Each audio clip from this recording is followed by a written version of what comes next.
Muita chuva nos últimos dias aqui em Extremóis. A lagoa de Extremóis transbordou aqui por cima da pista. Muita água. Inclusive hoje, pessoal, teve um falecimento aqui de um rapaz aqui que caiu aqui.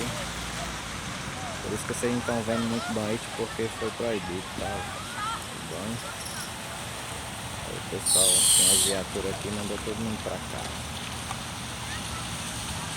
Muita chuva mesmo.